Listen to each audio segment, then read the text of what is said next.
Y a-t-il danger à essayer de trouver des réponses dans les mystères, l'insondable, de farfouiller dans le merveilleux? Au bout d'un moment, on peut perdre pied. Au bout d'un moment, les repères, l'éducation qu'on a pu avoir, religieuse ou non, peut vaciller à force d'entendre quelques théories fumeuses, réelles ou imaginaires ou non. Au bout d'un moment, on peut peut-être se remettre en question complètement et c'est peut-être un danger. Il est toujours bon d'avoir de bonnes bases.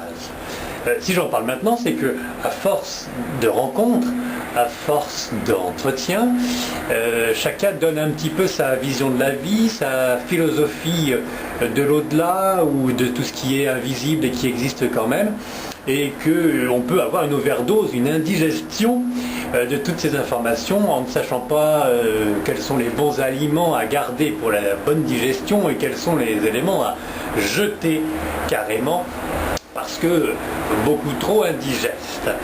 C'est une question que je me pose en ce moment et je crois, et je pense que c'est important aussi pour tous ceux qui suivent les entretiens et mes rencontres, qu'il est bon de non pas méditer, mais de laisser la digestion intellectuelle se faire à chaque entretien, à chaque lecture de livre ou à chaque information supplémentaire qui pourrait être prise pour une bonne information ou qui pourrait, encore une fois, nous faire basculer complètement dans d'autres croyances.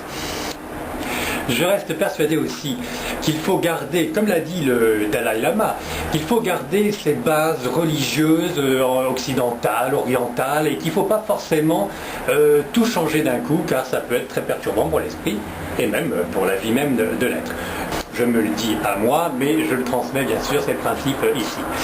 Voilà, donc pas de doute, pas trop de vacillement sur mes bases personnelles, et toujours un désir profond de recherche et de comprendre l'autre et sa vision de la vie et des mystères.